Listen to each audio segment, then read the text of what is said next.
Well, those of you who were kind enough to join our live stream 2 days ago will know that in looking ahead to Baku, this strange weekend we have in Baku, where tomorrow it's a sprint qualifying followed by a sprint race and nothing else. Those of you who were kind enough to join us will know that at some point when we were talking about the prospects for Ferrari, I conjectured that the combination of Freddie Vasseur, the new team principal at Ferrari, and Charles Leclerc would really have its first real test at Baku. Because in theory, those two guys, brilliant at what they do, should be able to use this sort of really weird weekend and this very demanding Baku circuit with all these different compromises you need for a technical setup on the car, let alone all the other things that can go wrong, the damaged floor, the front wing end plates, and of course a driver error. With that combination really having its first opportunity to air itself, it was going to be interesting to see how they went. And they did really well. They did brilliantly indeed. Now let's have a look, before we get too carried away, about the relative performance of the Red Bull and the Ferrari, because Charles Leclerc is on the pole, Max Verstappen and Sergio Perez second and third for Red Bull. So where are Ferrari at right now? Let's have a look at how the pole developed in the second phase of Q3 on this Friday afternoon. Now here you can see that in the first runs of Q3, both Max and Charles amazingly did 40.445. Not the first time in recent history that we've seen two drivers record exactly the same lap time down to a thousandth of a second. But anyway, there you go. And that's how it broke up. Verstappen 35.3 in Sector 1 compared with Charles, who was slightly quicker in Sector 1. Let's park that because that's an interesting result. 40.3, identical for both drivers in Sector 2, which is the really demanding driver section, if you like, the twisty section where you just can't make a mistake. You've got to be early, you've got to have short corners, you've got to be early on turn-in, but at the same time, you've got to be able to manipulate the car really well mid-corner. If you're slightly off, you brake slightly late. You've got all those management skills we talk about, all those managing the variables come into play in that Sector 2. And then Sector 3 is a bit of a blast as well, more so really. There's some quick corners and a demanding final corner leading on to the main straight because there's always a bit of wind there. So at the end of that first phase of Q3, you would have thought, looks like a Max Verstappen is going to do a 40.1, maybe a 40.0. That's typically what we've seen so far this year. But it didn't happen. It was Charles Leclerc who took the pole, who went just a fraction quicker. And he did that by repeating his Sector 1 performance, 35.2, and then, unbelievably, a 40.1 in Sector 2, which is that really demanding bit of Baku that I was just talking about. Now that is Charles Leclerc. I have a car here. I can finally get the pole. I can finally take this to Red Bull. This is a circuit I love. This is a circuit in which I can really, really show my skill. Very confident, in other words, particularly after a really bad qualifying session in Melbourne. And Carlos Sainz being a little bit Carlos Sainz-ish this weekend, as distinct from how he was in Melbourne, and doing a 40.1. And that's where the pole came from. 24.7 on Sector 3, which is basically what Max was always going to do in Sector 3. And that's where the pole went. So I think the real answer is what happened to Max Verstappen. Well, we heard after qualifying, he said that they tried something different with the tyre warm-up.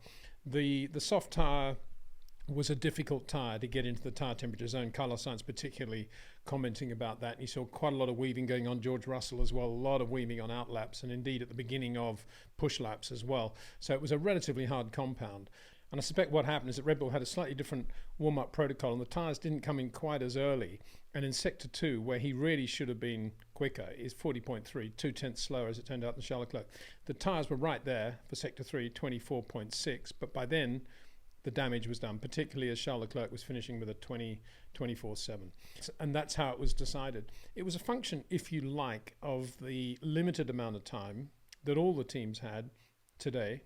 And it was a 60-minute session that was stopped by a red for quite a long time as well. So it was a fragmented one. And of course, there was a little bit of trying of new bits as well in FP1. But the best team out there with the best car, you would imagine that they would have been more resilient to any of these other variables that came into play. And I suspect Red Bull have got it just about right and maybe just went the wrong way with tyre temperature warm-up on their Q3 outlap. And that's how it was decided.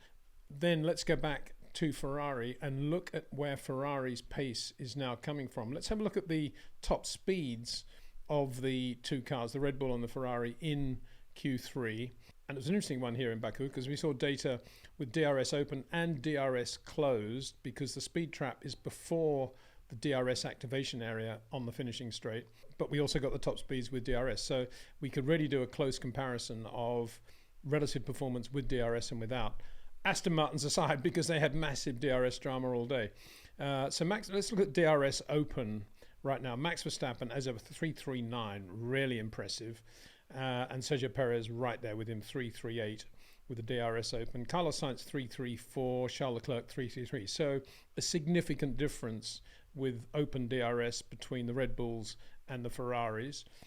What does that indicate? Let's move on to how they look with the DRS close. Let's look at Max Verstappen 319, Charles Leclerc 317. Obviously a closer gap there, but the speeds are slightly slower as well. You can get a real understanding of it, I think, by looking at the DRS effect. Verstappen gains 20 kilometers an hour, as does Sergio Perez. And look where Charles Leclerc is, 16 kilometers an hour gain with DRS. And that's not just at one point, that's up and down the full length of the straight, of course. So the Ferrari, if you really want to be black and white about it, is probably running more downforce, relative downforce, than the Red Bull. But that relative downforce is paying off at Baku on a Friday. Remember, the track is still very green. A relatively small number of laps done by all the drivers. Let's just have a look at how many laps were being done. Total laps by Charles Leclerc, 36 laps today. Max Verstappen, 33. Lando Norris only did 28 laps today. That's all day. So it's not a lot of laps for a street circuit needing to get a rubber groove at a day when the red tyre, the soft tyre, is relatively hard for the ambient and track conditions anyway. So given that, Ferrari have done a very good job of getting a lot of downforce into the car and bringing that out in the Sector 2 part of the Baku lap, particularly in the hands of Charles Leclerc. And that's to their credit. And to me, this all comes down to Freddie Vasseur, who's a very practical racer with a massive amount of experience, who doesn't allow himself to become too cluttered with data and techno talk, who looks at the fundamentals of a race weekend and focuses on what he and his drivers can do really well. And obviously with a driver like Charles Leclerc, he's got it together beautifully in Baku. Let's make the car work in Sector 2. I know Charles is going to be brilliant there. Let's give him the downforce he needs to be good there. And we'll try and do what we can in Sectors 1 and 3. Obviously, as they go into the race, you've got to say that the Red Bull is probably the better race car. It's got the DRS advantage. It's got the top speed advantage anyway.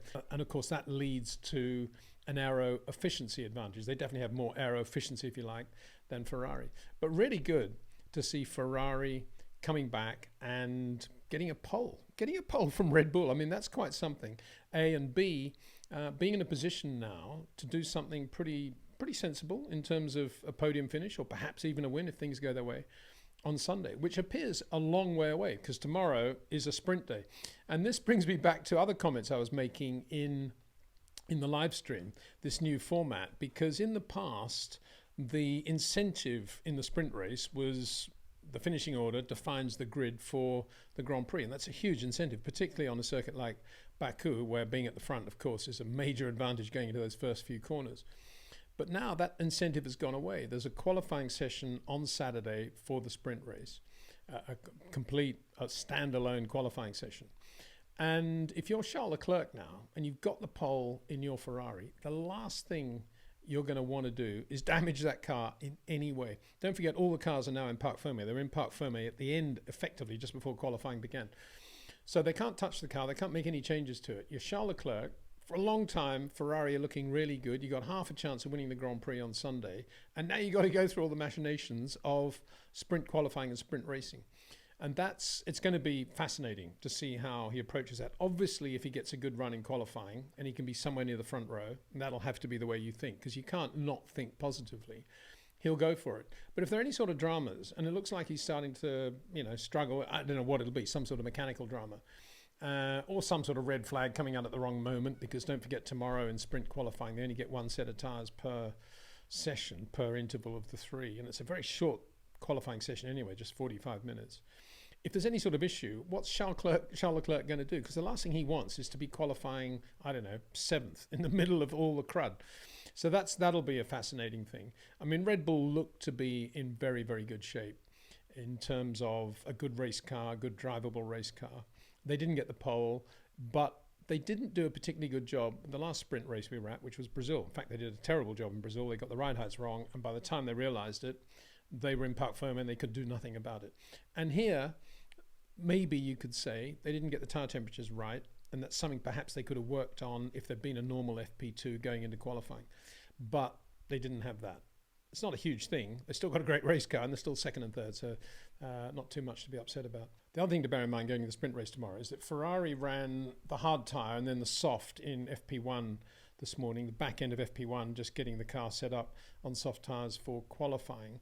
So they haven't run the medium at all. And tomorrow, in the sprint format, qualifying, it's medium, medium, soft. And in the sprint race, for sure, they're going to be running the medium. So Ferrari have done no running on the medium, whereas Red Bull have run the medium. McLaren also in a similar situation. They've yet to run the medium tyre.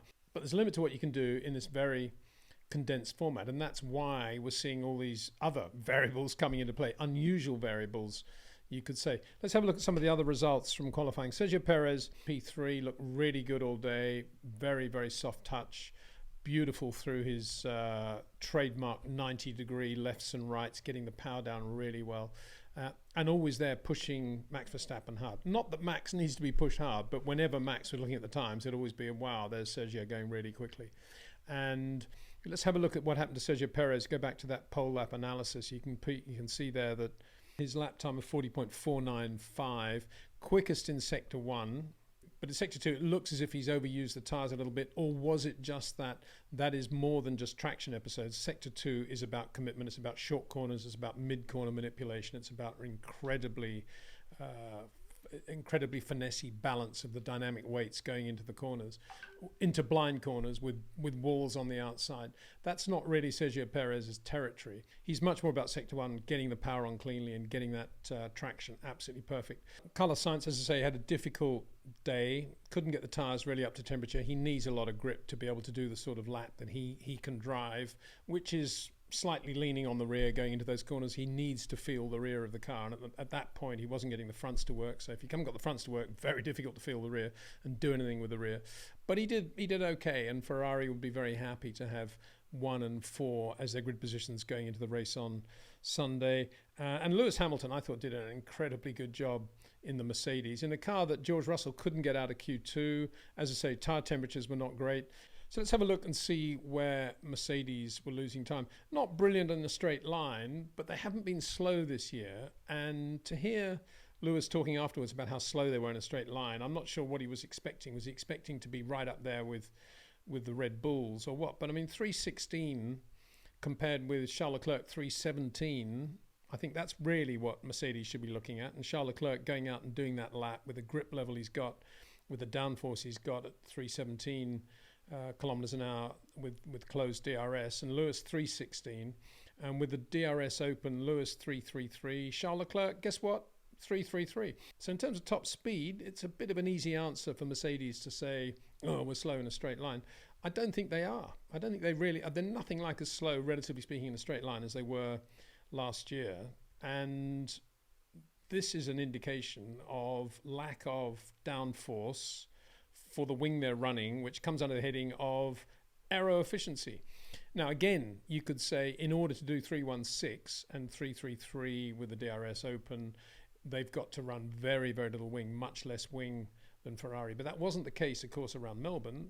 Mercedes had pretty good downforce there, inherent downforce, you might like to say. So something's happened somewhere, and Mercedes don't look as good here as they should, given the performance recently for the last 2 races. And that'll be disappointing for them. It's obviously a huge question mark for them. The only thing you can say in mitigation is that both Lewis and George had a lot of brake trouble in FP1. Again, Mercedes, both cars, brake trouble. What's going on? It was like, it wasn't, oh, the brakes are getting hot, because they were both in the pits after one outlap.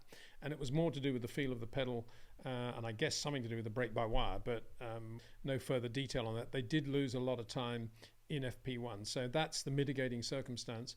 And when you've got a compressed weekend like this and you're going straight into qualifying, very difficult to do the job. Bear in mind, Lewis Hamilton also was offered a set of softs right at the end of that FP1 session, and he said, no, I don't think I will. thinking that he'd be quite good to save a set of softs, I guess. And also that he did a lot of runs on the medium when they eventually got the brakes kind of sorted. And that was a tyre that he's going to be doing a lot of work with on Saturday in the sprint race. So, I mean, from Lewis Hamilton's personal point of view, this was the biggest margin, if you like, he's had over George for quite a while. May not be in terms of time, but in terms of making Q3 and George not, that is a huge division between the two. And this is Lewis Hamilton on the back of a confidence-inspiring drive in Melbourne, again doing an incredibly good job in what is obviously a very, very difficult car right now, and starting P5 for the Grand Prix on Sunday. Lando Norris is the other big story, I think. Well, McLaren in general, the big story, big recovery from McLaren on a day when you could say Mercedes have taken a big step backwards. But for McLaren, amazing. Both made it through to Q3. And Lando Norris was the Lando Norris we know and love. Really, really good around Baku. Very quick, out of the box this morning. And Lando looking like, as I say, just looking like a racing driver again. That's really good to see.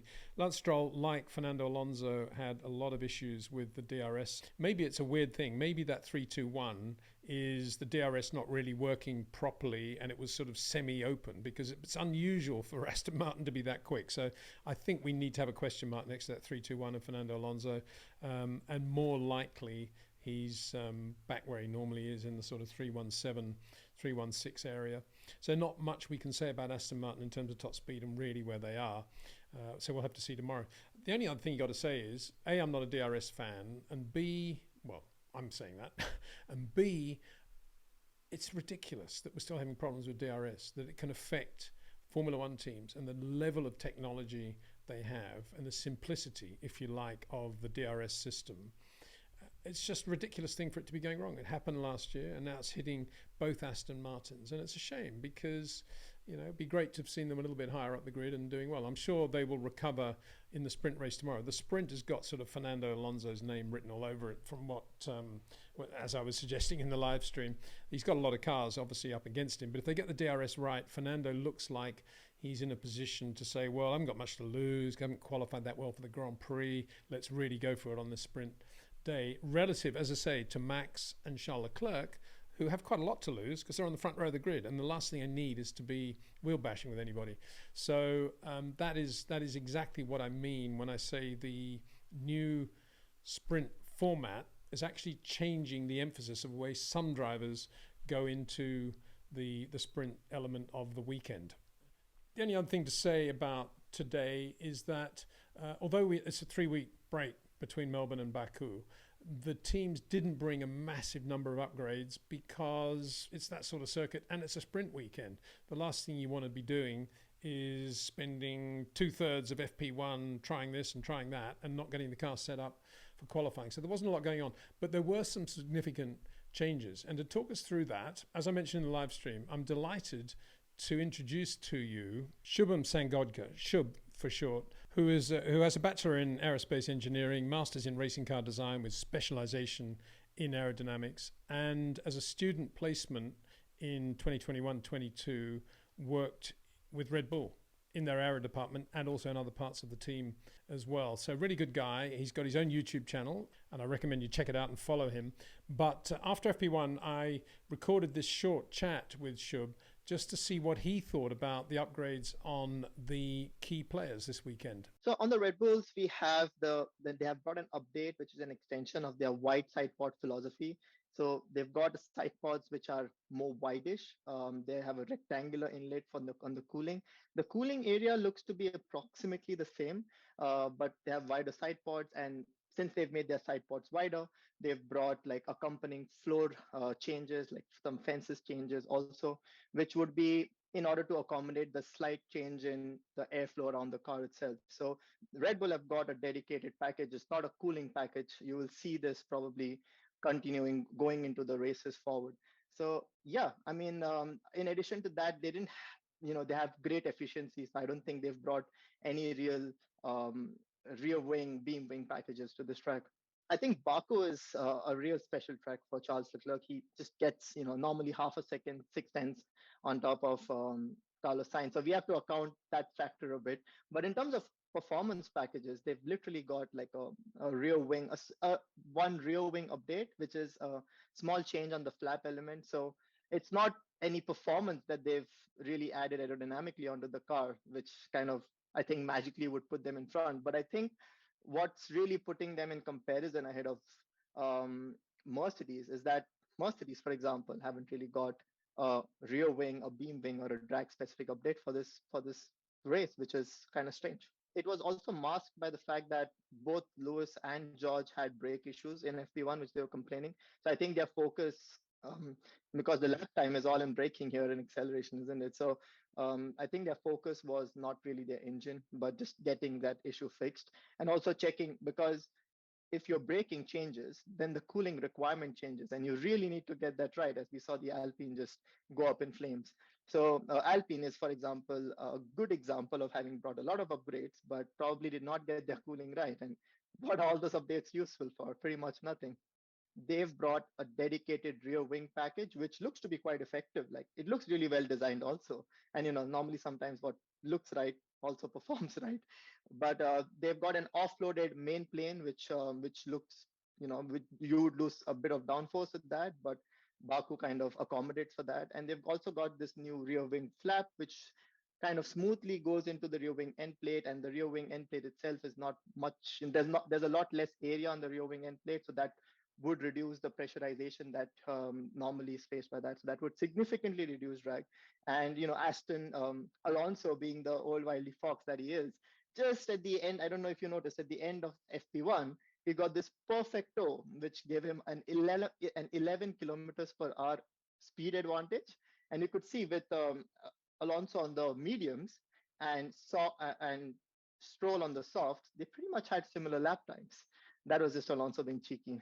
And at the end of all that, Shub, who's a really good guy based in India, sent me a message saying, "Oh, Peter, we forgot to talk about the McLaren because they got this great offloaded beam rear wing on the car for Baku." And I said, "What do you mean offloaded?" And this is what he replied: "It means not producing a lot of downforce, i.e., it's not really cranked up." Quite sure what that means, but nonetheless, it seems to be working quite well for McLaren. So the offloaded beam wing on the McLaren is something to look out for as well this weekend. So thank you very much to Shub for that, and I think he's pretty much spot on in terms of what we're seeing on the track as well. Mercedes, as I say, you could argue they're relatively slow in a straight line. Actually, the numbers don't bear that out. They're not too bad in a straight line. That's the only thing I would say at the end of all this. So we go into tomorrow. Forget about Friday. Forget about qualifying for the Grand Prix, which we've now had. Tomorrow is another day, as Margaret Mitchell once wrote in that great novel of hers. And it will be a 45-minute qualifying session for a sprint race, which will take place in the afternoon. And that's it. No more Formula One action at all. Will, of course, be Formula 2 action, so don't miss that. So that's a completely different feel. And as I say, there will be drivers on the grid or going into qualifying, sprint qualifying tomorrow, who'll be thinking, yeah, got nothing to lose, go for this. And then there'll be drivers at the front. I wonder what Carlos Sainz will probably be in the mode of, yeah, I'll make up for this in the sprint. But absolutely for sure, Charles Leclerc and Max Verstappen and probably Checo will be thinking, let's just get to the front and let's get away from that bunch behind us, because it could end in tears. And that's the last thing, of course. Then I'm talking about damage to the car. I'm not sure they're particularly worried about how many points they may or may not score. It's from first down to 8th place, 1, 8, 5, 8, 7, 6, 5, 4, 3, 2, 1. So it's not a massive number of points in the Max Verstappen universe.